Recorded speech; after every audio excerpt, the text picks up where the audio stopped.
How's it going, everybody? It's your boy Bjorkstrand coming at you with who is going to be the 99 overall playoff fantasy cards. The $1 million question. Who do we go after? Who do we get? And out of all these great options, who is going to be a 99? Because I got about 4 cards that I think are guaranteed to be 99s, a couple that are in between the 97, 98 mark, and then the rest all the way down. I got the predictions for you here. Based on overalls, based on stats, based on everything these players have to offer us for the games and the teams they are playing, who is your best chance at a 99?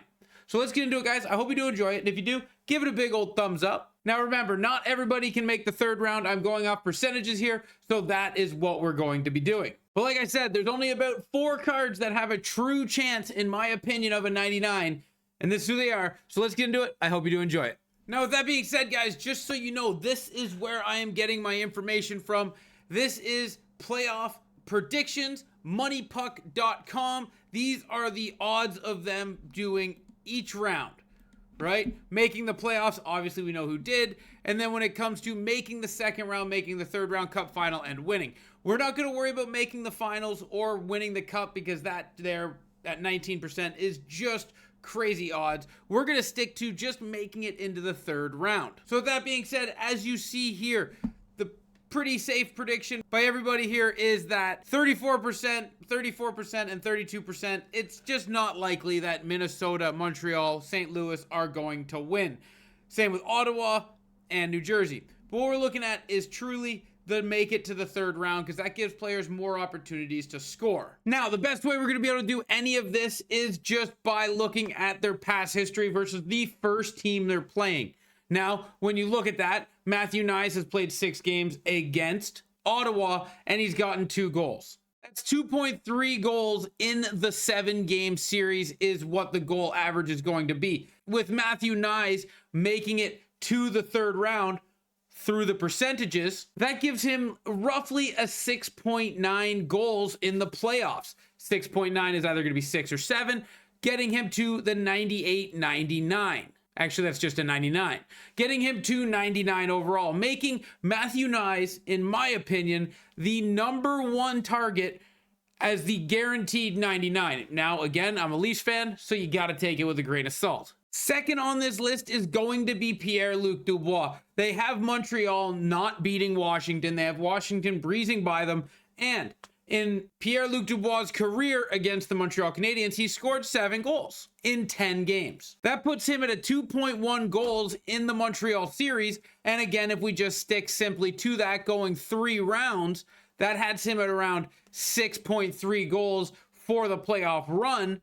Now, mind you, if they go to the Stanley Cup Finals, it goes farther, but that 6.3 gets him to a 99, making him our second prediction player to get to 99. Now, this is going to be where you have to kind of make your own decision on who's going to make it where. Washington's Pierre-Luc Dubois can't make it to the third round if Svechnikov makes it to the third round, and they're both very close.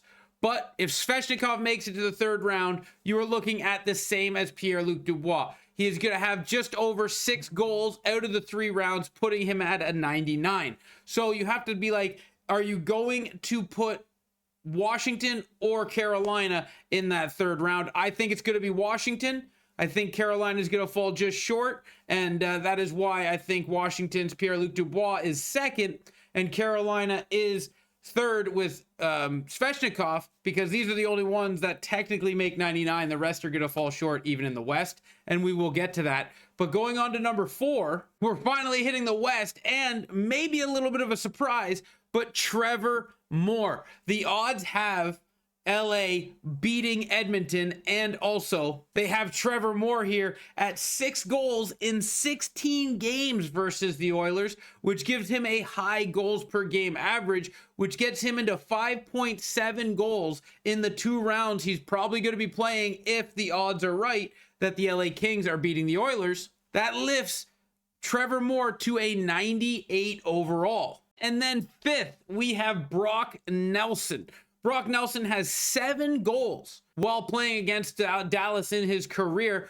Now, mind you, almost all of that is with the Islanders, but one game with the Colorado Avalanche. And in that game, he was a +2 with 1 assist. So you have to take that with a grain of salt. But if he can continue to score against Dallas, and Colorado is the slight favorite to beat Dallas in that series, which means he gets to play a round 2, bringing him to an option of 14 games or a potential 14 games. Brock Nelson, with this goal total, has a 4.2 goals in his 14 games playoff run. Again, if they go the 14 games, and that puts him at a 97 overall, putting him at 5th on this list. Lindell is going to be 6th on this list, as he is going to get to the second round. They have Toronto beating Florida. I hope this is very true, but if it is true, with Lindell's goal total against Tampa Bay, 3 goals in his last 13 games, that's not bad, putting him at an average that allows him to get close enough where if they do get to 2 rounds, he's looking at a 3.2 goals, and that's going to be enough to get him up to a 96 overall, putting him at 6 on this list. Sorry, 5th on this list. My bad. 6 is almost tied, but he's going to be playing more rounds. Putting a 6 on this list, Lindell is 5th, Howden is 6th. Not the sexiest name that people have been looking into, not the thing that has people jumping out like, I want to go make this card. People were saying that Vegas could have had better options. However, Vegas has high odds, high potential of making it to the 3rd round, and Howden has 2 goals in his career 14 games against Minnesota, leaving him at a 1 goal a game for the series, and that could lead into 3 series getting 3 goals, making him a 96 overall. And remember, goals come and go. Just because his average is 3 goals on the series doesn't mean he's not going to get more or less. He could become a 99 with the depth that Vegas could go. They could go 3rd, championship finals. Who knows what is in store for Vegas? And with this, that is why Howden is at 6 with a safe floor of 96 overall. Even though Victor Arvidsson and the Edmonton Oilers are listed as odds to not make the 2nd round, Victor Arvidsson scores really good against the LA Kings, and I think he's going to do all right. Against the LA Kings, he has 16 games, 6 goals, and that's going to get him over 2.5 goals, which puts him at a good chance at getting through one series a 95-96 overall card, which leaves him at 7th on this list. And I really hope he does, because there's Edmonton fans out there that want this card to be good. Now, I know everyone's waiting for this one. Drake Batherson. Drake Batherson in 10 games has 3 goals against the Leafs throughout his career. No, he is not expected to get past Toronto with the odds. And yes, 3 goals in 10 games is really good. That is why Drake Batherson is 8 on our list, because although he's not going to get to the 1st round, 7 games against Toronto leads him at a 95-96 overall, which would be still a really good card if you ended up getting him, but temper expectations. And there's always the wild card factor that Toronto does Toronto things in the playoffs. Ottawa gets past them and Drake becomes who knows what, could even reach 99. That's why he's going to be 8th on the list, because he has the upside of getting past the team, even though the odds have Ottawa getting crushed in this series. Winnipeg is going to go far in the playoffs. They have them going all the way up to the 3rd round and potentially even past that, you know, if they can beat out maybe the Vegas Golden Knights somewhere along the way. However, Winnipeg against the St. Louis Blues, probably going to win the series, but Adam Lowry is not one that might be the one putting the puck in the net. In 37 games against the St. Louis Blues, Lowry has scored 3 goals, leaving him at a very terrible goals per game, and over 7 games, he's expected to get half a goal. So they would need him to go deep into the playoffs with these numbers for him to get into 95 overall. So with that being said, Adam Lowry is going to be 9th because his ceiling is very, very low.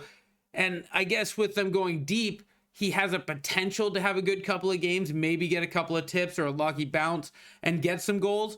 But with the numbers you got to go off of, Adam Lowry isn't going to be a good choice, but he is a very good hot card. So if you get him, you're hoping for luck and enjoy watching him. That brings us to Slafkovsky. In 8 games versus Washington in his career with Montreal, he has 2 goals, which is very good, and over 7 games could get in and around that area, giving him a chance to become slightly a good fantasy card. 95 overall potentially.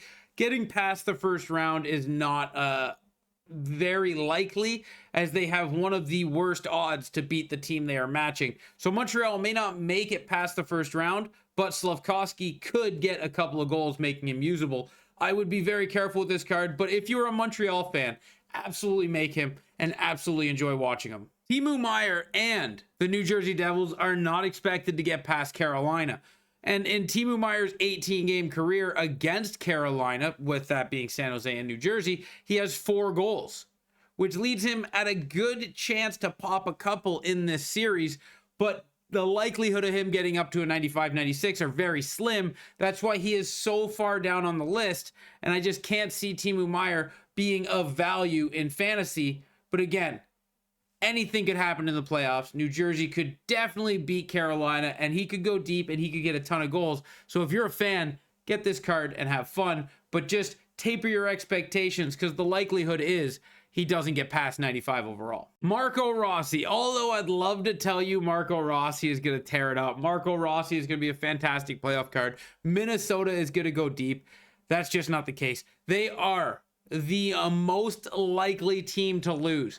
They have the lowest odds to beat their opponent, and Vegas is probably going to beat them, and the odds reflect that. The likelihood of Minnesota making it out of the first round is the worst in the league, is what I want to say. And in 6 games, he has 1 goal, so likely is he's about a 1.1 goals for the series, getting him up to about a 94 overall. Marco Rossi and the Minnesota Wild are going to be very fun to watch, and I hope they upset. There's always upsets in the playoffs. Minnesota could be one, and Rossi could go on a run. But if you follow the numbers, Minnesota does not make it out of the first round. Rossi gets about 1 goal, and he's a 94 overall. Jake Neighbours, in his career against the Winnipeg Jets, has 1 goal, and it came back in 2023. He does not perform well against the Winnipeg Jets, and the likelihood of St. Louis even making this a 7-game series is very slim. So I would say the likelihood of Jake Neighbours staying at 93 is about 90%. I don't see Jake Neighbours moving up in the overalls, and I think this 93 is going to stay there, but who knows? 2019 could happen all over again. St. Louis could go on a run, and we could be looking at a 99, and we just don't know it yet. But with the numbers being the numbers, the odds being the odds, and likelihood of where it could be and what's most likely going to happen, Jake Neighbours is like almost dead last on this list. And this is where numbers are numbers, and they have to be taken with a grain of salt, but you got to follow the numbers. In 40 games versus the Colorado Avalanche, Mikael Granlund has 5 goals, leaving him with a terrible goals per game average against Colorado. Colorado is the favorite to win the series, so you got to take that as well, that Dallas is only going to play 1 round. Granlund has terrible numbers against the Colorado Avalanche, so you got to take it that Granlund probably stays an 83 overall, maybe makes it to an 84, but Dallas could win this series, which anything could happen. But if you take all the numbers laid out in front of you, you got to kind of say that the likelihood is Colorado wins, Granlund gets 1 goal, and becomes a 94 overall. Now, we're going to go back after looking at everything. You're going to notice I didn't do Oliver Bjorkstrand. He's injured. Chances are he stays at a 93 unless EA offers some sort of trade-in set. If you get the BND, maybe you're stuck with him. Everything's still up in the air on that, so Bjorkstrand is the worst player in the fantasy playoff event. If you're going to look here, this is everything we went off of, guys. Everything we went off of. Minnesota, not likely. Montreal, not likely. St. Louis, not likely. Ottawa and New Jersey, not likely. And then you get into Tampa, Edmonton, Dallas. They could steal the series, but the teams ahead of them in Florida, Colorado, and Dallas are the likely winners. With this being said, Florida, Colorado, not Dallas. That's how close the Dallas-Colorado game is. So Granlund could make it to the second round. Who knows? But you got to look at this, and Colorado is the favorite. Tampa Bay could beat Florida, but they're saying Florida's the favorite, and it's going to be Florida and Toronto in the second round. And if you look at the numbers, it's very close between Toronto and Florida who makes it to the third round, but they've given Toronto the edge. And then obviously wide open, Vegas Golden Knights going all the way to the Cup final, apparently, against the Carolina Hurricanes is your full breakdown. Vegas, Carolina is the Stanley Cup final prediction, or at least that's what the odds say. Now remember, guys, all of this is going off of past numbers, history, pattern, routine, games, odds. Everything is going off of statistics and odds. And one thing we know about the playoffs and the Stanley Cup is that everything is random and we don't know what's going to happen. These are my rankings on who could get where, and I'm very curious at the end of the playoffs to see exactly who got where and how close I was. But I think Matthew Knies, as a Toronto Maple Leaf fan, take it with a grain of salt, will be the best player out of the fantasy playoff hockey event. Thank you guys for watching this video. I hope you did enjoy it. I hope this helps. And leave in the comment section down below, how crazy do you think I am, or how right do you think I am? But until next time, guys, thanks for watching. Ciao, ciao.